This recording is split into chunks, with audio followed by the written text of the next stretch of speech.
오늘부터 기독교 윤리의 정수이자 하나님 나라의 헌장이라고 부르는 산상수훈, 그 중에서도 문을 여는 팔복에 대해서 8주 동안 시리즈로 설교하겠습니다. 오늘 1절부터 12절까지 읽었는데 오늘은 1절에서 3절까지의 말씀만 가지고 함께 살펴보겠습니다.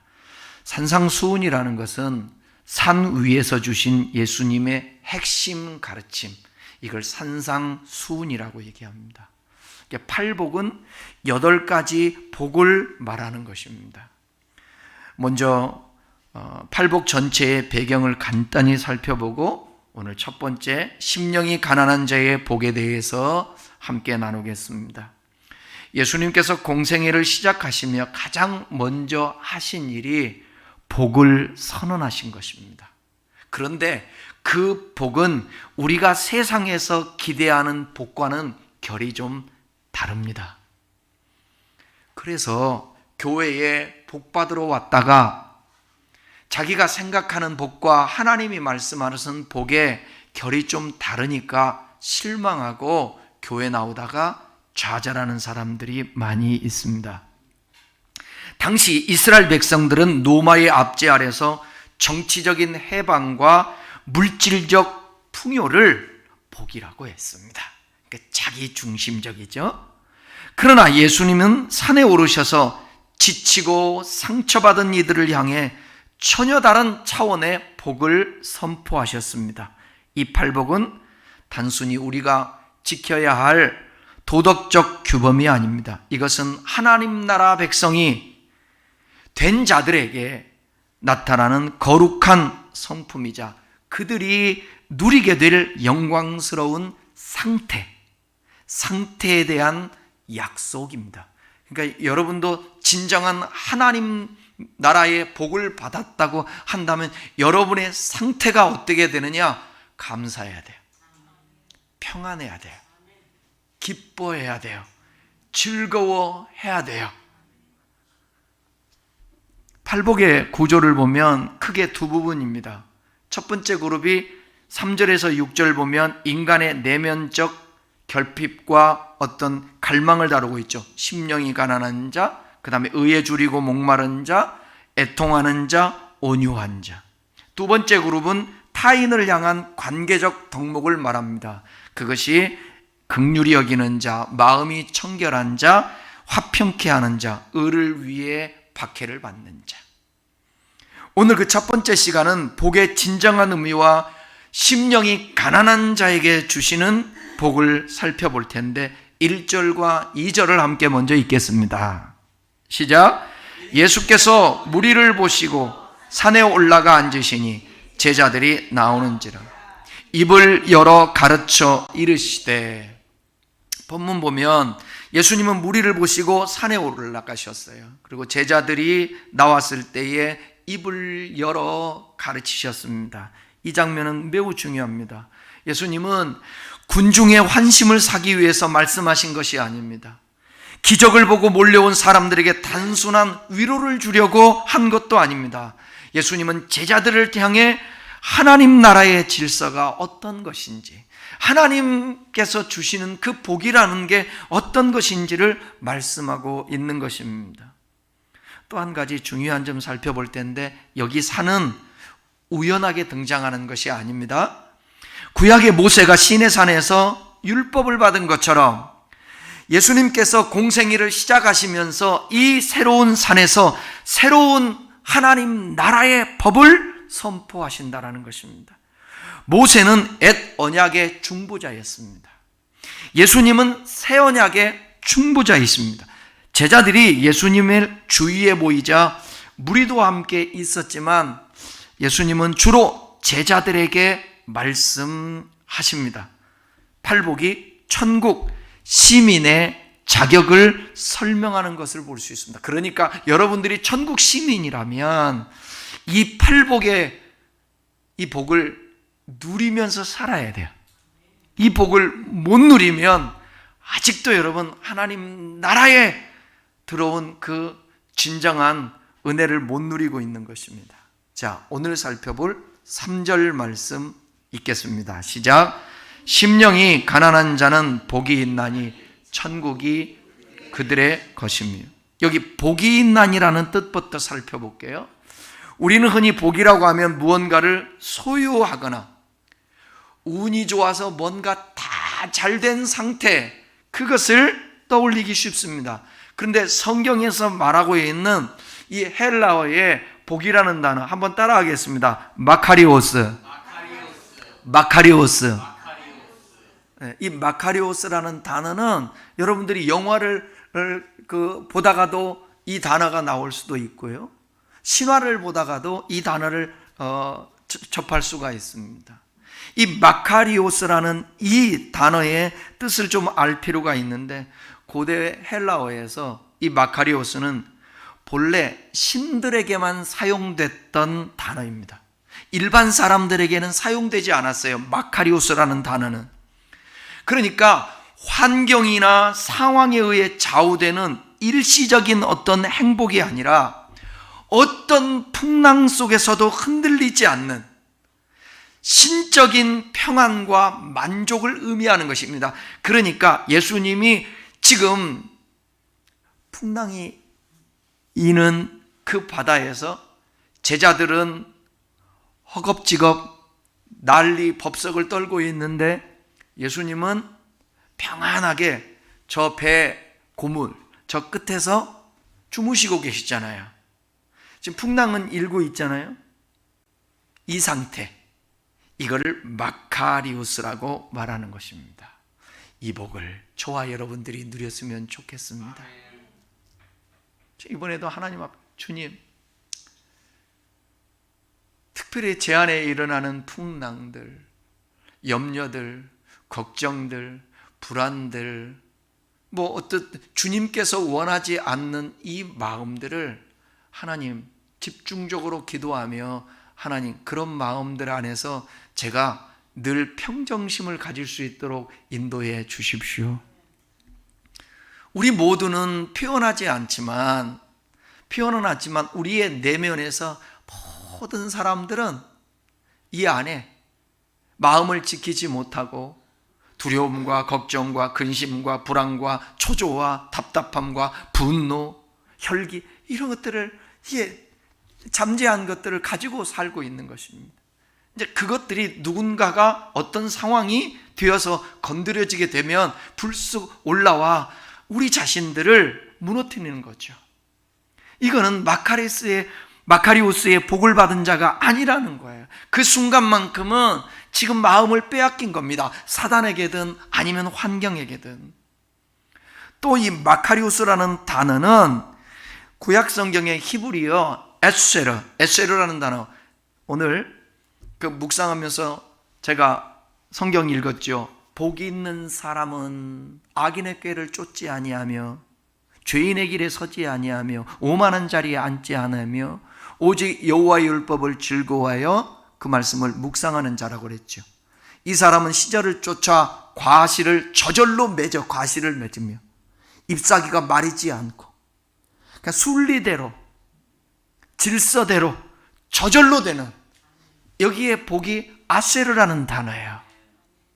그러니까 그 단어와 맥을 같이 하는데, 원래의 이 뜻, 에세르라는 뜻은 올바른 길을 걷다, 그런 뜻이에요. 하나님과의 관계가 되어지려면 여러분, 올바른 길을 걷지 아니하면 올바른 관계를 하나님과 맺을 수가 없습니다. 그러니까 이 마카리오스라는 이 복은 관계적인 복인 거예요. 하나님과 올바른 관계가 있다고. 마치 어린 아이가 부모는 절대적인 신의 존재이지 않습니까? 아무 걱정이 없어요. 모든 것을 다 의지할 수 있는 게 그게 부모 아니겠어요? 엄마잖아요, 엄마. 엄마의 품이 아기에게는 최고가 아니겠습니까? 바로 하나님과 우리와의 관계가 이런 거예요. 그렇게 되는 것이 마카리우스, 아세르, 이 복이라는 것입니다. 결국 예수님이 말씀하시는 복은 네가 무엇을 가졌냐가 문제가 아니라 네가 지금 누구와 함께하고 있느냐, 어떤 상태이냐, 이건 거예요. 여러분, 많은 것을 소유하고 있는데 늘 불안 속에서, 걱정, 의심 속에서 안정되지 못하고 평안하지 못하면 그 사람 복을 받았다고 말할 수 있어요, 없어요? 없는 것입니다. 그러니까 우리 주님이 말씀하시는 것은 물질 것들, 당연히 그것도 복이죠. 우리 소유하는 것도 복이죠. 그런데 이 최소한도 마카리오스의 복은 내가 무엇을 가졌냐의 문제가 아니라 내가 지금 어떤 상태이고 누군가와 함께 있는가, 그거예요. 세상이 말하는 복은 환경이 좋을 때 생기고 조건이 무너지면 사라져요. 그러나 성경이 말하는 복은 상황이 아니라 하나님과의 관계에서 나오는 것입니다. 내 친구 목사가 집도 여러 채였고 교회도 튼튼했어요. 얼마나 그 상태가 부유한 상태 아닙니까? 그런데 이 모든 것들이 다 날아갔어요. 다 날아갔어요. 그런데 지금 상태가 복이에요. 자기가 그렇게 고백을 해요. 그게 복이라고. 여러분, 사람들마다 그냥 그렇게 일부러 해석하는 것이 아니라 진짜 그게 복인 거예요. 우리는 하나님과의 올바른 관계 속에서 살아야 되고, 어떤 상황 속에서도 우리의 마음이 그분으로 인하여서 진정한 평정심을 가지고 살아가는 것입니다. 이게 복인 거예요. 그 복을 마카리오스라고 하고, 그 복을 우리 주님은 주시기 위하여서 지금 산에서 수운하고 있는 것입니다. 세상의 복은 환경이 변하면 사라지지만 주님이 주시는 이 복은 하나님과 연결된 자만이 누리는 절대적인 기쁨입니다. 성경은 말해서 항상 기뻐해라. 항상 기뻐해라. 우리 그렇게 되십시다. 본문의 핵심으로 들어가 보겠습니다. 심령이 가난한 자에게, 그 심령이 가난한 자에서, 가난한 자는 단순히 돈이 없는 사람을 뜻하는 것이 아닙니다. 여기에 표현된 이 가난은 극도로 궁핍한 상태, 스스로 설 수 없는 상태를 가리킵니다. 다시 말해서 자기 힘으로는 살 수 없고 남의 도움 없이는 버틸 수 없는 사람, 이게 가난한 자예요. 그런데 예수님은 그냥 가난한 자라고 말하지 않았어요. 무엇이 가난한 자?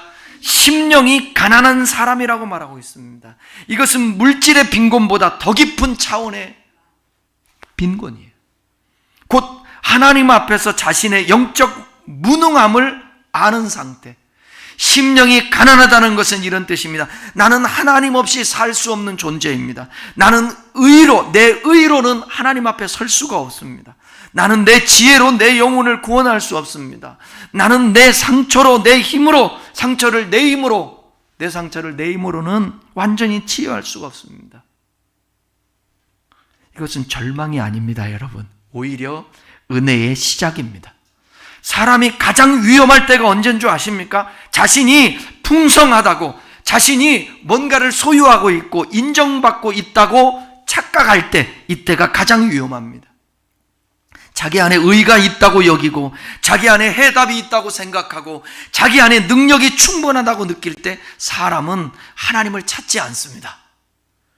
그러나 심령이 가난한 사람은 달라요. 그는 자기의 한계를 압니다. 자기의 공허를 압니다. 그래서 하나님 앞에 무릎을 꿇습니다. 심령이 가난한 사람은 자기 비하에 빠진 사람이 아닙니다. 자기 존재를 부정하는 사람도 아닙니다. 그 사람은 오히려 진실한 사람입니다. 자기 안에 있는 죄성과 연약함을 솔직히 인정하는 사람이에요.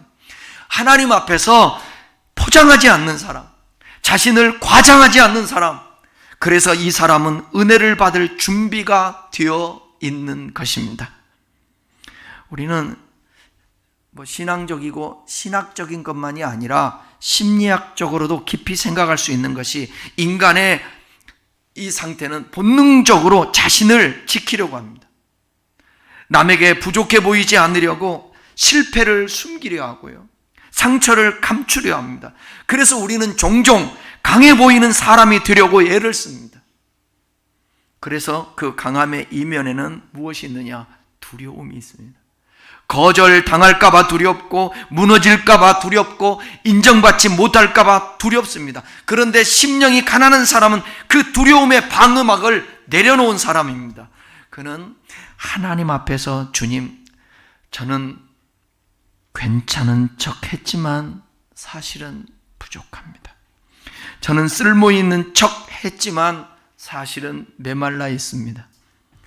저는 괜찮아 보였지만 실제로는 은혜가 필요합니다. 그게 저입니다. 그게 저입니다. 이 고백은 인간을 무너뜨리는 것이 아니라 오히려 회복시켜 주는 거예요. 왜냐하면 진짜 치유는 위장된 강함에서 오지 않고 진실한 인정에서 시작되기 때문에 그렇습니다. 상담과 치유의 세계에서도 사람은 자기 문제를 인정하는 순간 회복의 문이 열리게 되어 있습니다. 신앙도 마찬가지겠죠. 하나님 앞에서 자기 빈곤을 인정하는 사람이 은혜를 경험하는 것입니다. 심리학적으로 보면 자기 확신이 지나치면 방어가 강해지고요, 타인을 판단하기 쉬워요, 내가 강하면. 그러나 심령이 가난한 사람은 타인을 쉽게 정죄하지 않습니다. 왜냐하면 자신도 은혜 없이는 설 수 없는 존재임을 알기 때문에, 그래서 더 겸손하게 되고 더 부드러워지고 더 배울 준비가 돼 있고 상대방을 배려하고 이해하고 수용해 주는 거예요. 여러분, 누군가에게 까칠하게 대하는 사람이 있죠. 항상 까칠해. 그 사람은 심령이 가난한 사람이 아닙니다. 심령이 가난함을 경험해 보지 않은 사람입니다. 그리고 말씀만 듣고 가난한 척하는 것입니다. 진실로 심령이 가난한 사람들은 많은 사람을 대할 때 악과 함께 악인들을 그냥 수용하라는 얘기가 아니에요. 많은 사람들을 불쌍히 여기고 수용하고 받아들여 주게 되어 있습니다. 예수님은 심령이 가난한 자에게 천국이 그들의 것임이라고 말씀했습니다. 이것이 얼마나 놀라운 약속인지 모릅니다. 천국은 가난을 극복한 자의 보상입니다. 따라하겠습니다. 천국은 가난을 극복한 자들의 보상이다. 천국은 자기 무능을 깨달아 하나님께 의지하는 자의 소유입니다. 여기서 거심이요라는 이 단어는 현재형 동사인데 에스틴이라는 단어예요. 나중에 죽어서 갈 미래의 천국만을 말하는 것이 아니라 지금 이 순간 심령이 가난해진 바로 지금 그곳에서 천국이 이미 시작되었다라는 것입니다. 그러니까 아픈 사람도 그 아픔에 매몰되지 않고, 직장과 내 가정과 내가 살아가는 삶에서 짓눌림 속에서도, 그 짓눌림 속에서도 견뎌내고 이겨내고 버티고, 그 다음에 그 속에서도 감사하고, 그 속에서도 기뻐할 수 있고, 그 속에서 의미가 있으니까, 이게 하나님 나라가 임한 소유한 사람들의 특징이 되는 것입니다. 이미 하나님의 통치가 그 사람의 삶에 들어오기 시작했다라는 뜻입니다. 심령이 가난한 사람은 지금 여기서부터 하나님의 다스리심이 경험됩니다. 가난하니까. 내가 부유할 때는 하나님이 나를 다스리지 않습니다. 내가 가난할 때 내 안에 들어오셔서 나를 다스리시고 나를 통치해 주시는 것입니다. 그의 인생은 더 이상 자기 중심의 왕국이 아니라 하나님 중심의 나라가 되는 것입니다. 하나님 나라가 걸어다니는, 내가 그분의 통치 아래 의와 희락과 평강을 누리며 진정한 마카리오스 평정심을 가지고 살면 하나님 나라가 걸어다니는 것입니다. 죽어서만 가는 곳 하나님 나라는 50점밖에 안 되는 거죠. 천국은 단지 장소가 아니죠. 천국은 왕이신 하나님이 다스리시는 현실. 그러므로 심령이 가난한 사람은 이미 이 땅에서 하나님 나라의 질서를 맛보는 것입니다. 세상은 그를 약하다고 부르지만 예수님은 그를 복되다고 선언하십니다. 그러니까 예수님이 절대 하시면 안 될 제자들의 발을 씻기는 것입니다. 이 모습은 세상 사람들은 이해할 수 없습니다. 그러나 하나님 관점에서 하나님의 말씀으로 보면 그것이 제자들의 발을 씻기고 있는 예수님의 모습이 하나님의 나라가 임한 것입니다. 이제 마지막 시간에도 얘기해야겠지만 8번째, 핍박을, 박해를 당하는 게 이게 어떻게 복입니까?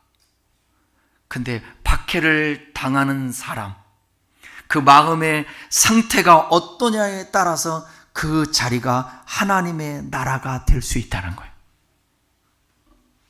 그렇다면 왜 심령이 가난한 사람이 복된 것입니까? 이 사람은 은혜를 받을 수 있기 때문에 복이 있는 사람입니다. 가득 찬 그릇에는 더 담을 수가 없습니다. 자기 의로 가득 찼고, 그런 사람들 복음이 들어갈 틈이 없습니다. 그러나 빈 사람은 받을 수 있습니다. 하나님은 빈손을 싫어하지 않습니다. 오히려 빈손을 통해 은혜를 부어주셔서 그 사람을 부유케 채워주십니다. 두 번째는 이 사람은 하나님을 갈망하기 때문에 복이 있는 사람입니다. 심령이 가난한 사람은. 배고픈 사람은 음식을 찾습니다. 목마른 사람은 물을 찾습니다. 심령이 가난한 사람은 하나님을 찾습니다. 그 기도는 형식이 아니라 갈망이 됩니다. 그의 예배는 습관이 아니라 생존의 호흡이 되는 것입니다. 그는 하나님이 없으면 살 수 없다라는 것을 알기 때문입니다. 또 복 있는 심령이 가난한 사람은 참된 자유를 얻기 때문에 복 있는 사람이에요. 사람은 자기 의를 지키려 할수록 더 불안해집니다. 그러나 하나님 앞에서 가난을 인정한 사람은 더 이상 자기 평가에 묶이지 않습니다. 그는 사람의 시선에서 자유로워집니다. 왜냐하면 그의 생명이 이미 하나님의 손에 있기 때문에 그렇습니다. 내려졌기 때문에 그렇습니다. 왜 사람들과 많이 싸우느냐? 왜 사람들과 부딪히느냐? 왜 그렇게 불만이 많느냐? 내가 많이 살아있어서 그렇습니다. 여러분, 부활은 죽지 않으면 부활이 없습니다. 그 죽음이라는 단어 없이는, 부활이라는 단어는 성립할 수가 없습니다. 예수님과 함께, 성경은 말합니다. 사도 바울이 예수님과 죽고 함께 죽고 예수님과 함께 산다. 부활은 죽어야 부활하는 것입니다. 우리가 죽지 않고 부활을 얘기하면 아무 의미가 없습니다. 하늘의 밀이 땅에 떨어져 죽지 아니하면 그대로 있고, 죽으면 많은 열매를 맺는다. 우리는 안 죽고 열매를 맺기를 원합니다. 여러분 생각을 해보세요. 제가 양양터널을 가는데, 양양터널이 몇 킬로인지 아시죠? 정확하진 않지만 11킬로예요. 얼마나 길어요. 거기를 지나쳐야만이 빨리 갈 수 있는 것입니다. 우리 인생도 마찬가지예요. 반드시 고난의 터널을 경험을 해야 돼요. 이 내면에서 일어나는 풍랑들, 여기서 씩씩거리고 분노가 일어나고 못 살겠다 하고 삶을 포기하기도 싶기도 하고 불안해서 어쩔 줄 모르고 공황도 오고, 이런 경험을 할 때에 많은 사람들에게 관대해질 수 있습니다. 또 심령이 가난한 사람은 다른 사람을 품을 수 있기 때문에 복 있는 사람이에요. 자기 빈곤을 아는 사람은 남의 약함을 정죄하지 않습니다. 그는 판단보다 긍휼을 선택합니다. 상처 입은 사람을 보면 왜 저렇게 약까지 묻기보다 나도 은혜 아니면 못 산다라고 고백하면서 그 사람을 이해합니다. 그래서 심령이 가난한 사람은 공동체를 살립니다. 교회가 심령이 가난하지 않으면, 제가 정말 하나님 앞에 감사하는 것 중에 하나가, 우리 교회 숫자는 많지 않지만 그래도 이 공동체 안에서 심령들이 그래도 가난해서 서로 부딪히지 않고 서로 주장하지 않고 불협화음 없이 있음이 참 감사합니다. 교회는 여러분, 중직들이 참 말없이 자리를 지켜주며 헌신하고 사랑으로 성도들을 품고 기도해주고, 무슨 일이 있으면 먼저 불평하고 왜? 라기보다는 주님 앞에 기도하면서 이런 상태에서 내가 해야 될 게 무엇일까 먼저 묻는 그런 신앙인이 있는 곳이 하나님의 나라 공동체. 그 심령이 가난한 자의 공동체는 평안할 수밖에 없습니다. 마카리우스의 그 평정심들이 다 있으니까. 사실 심령이 가난하신 분은 예수님 아니셨습니까? 우리의 완전한 모델이세요. 예수님은 하나님의 동등한 분이셨지만 종의 형체를 가지셨고 낮아지셨습니다. 스스로 비우셨습니다. 자기 뜻보다 아버지의 뜻을 구했습니다. 그래서 겟세마네 동산에서 내 원대로 마옵시고 아버지의 원대로 되기를 원하나이다 기도했습니다. 예수님은 세상적 부요와 자기 과시의 길이 아니라 낮아짐과 순종의 길을 걸으셨습니다. 그리고 그 길이 결국 십자가로 이어졌습니다. 그러나 바로 그 십자가 구원의 길을 열어오신 그 예수님은 대가를 지불하셨다라는 사실입니다. 심령이 가난하지 않고 어떻게 십자가를 질 수가 있었겠습니까? 심령이 가난할 때 하나님의 영이 임하시고 이 마음에 평정심이 있으니 창을 봐도 가시 면류관을 쓰실 때에도 채찍에 맞을 때에도 그분은 그 길을 갈 수 있었겠죠. 사랑하는 성도 여러분, 오늘 이 말씀이 우리에게 무엇을 요구합니까? 먼저 우리는 하나님 앞에 정직해야 합니다. 신앙생활을 오래 할수록 영적으로 포장하기 쉽습니다. 기도도 익숙해지고 봉사도 익숙해지고 말씀도 익숙해집니다. 그것이 어쩌면 목회자일 수 있습니다. 그런데 익숙함 속에서 마음은 비어 있을 수 있습니다. 그러므로 오늘 우리는 주님, 저는 심령이 가난합니다 라고 고백해야 합니다. 그 상태가 돼야 합니다. 또 우리는 자기 의의를 내려놓아야 됩니다. 사람은 늘 자신을 증명하고 싶어 합니다. 그러나 하나님 앞에서 증명이 아니라 항복이 필요합니다. 항복이 필요합니다. 주님, 제가 옳습니다가 아니라 주님, 제가 은혜가 필요합니다. 이 믿음입니다. 또 상처와 연약함을 숨기지 말아야 합니다. 하나님은 깨끗한 척하는 사람보다 진실한 사람을 고치십니다. 눈물로 기도입니다. 눈물로 하나님 앞에 기도하는 것. 때로는 탄식하는 것, 그것도 기도일 수 있어요. 무너진 마음도 주여 부를 때 기도일 수 있어요. 하나님은 상한 갈대를 꺾지 않으시고 꺼져가는 등불을 끄지 아니하시는 분이십니다. 우리는 다른 이의 가난한 심령을 품어야 합니다. 우리 주변에는 외적으로는 멀쩡해 보여도 내면은 진짜 힘들어하는 사람들이 너무 많습니다. 사랑받지 못한 마음, 비교에 지친 마음, 실패로 꺾인 마음, 죄책감에 눌린 마음, 특별히 요사이는 많은 병들이 있지 않습니까? 사람들이 아무리 행복하게 살고 잘 살고 사람 노릇하고 살다가도 병이 들어버리면 모든 것이 다 무너집니다.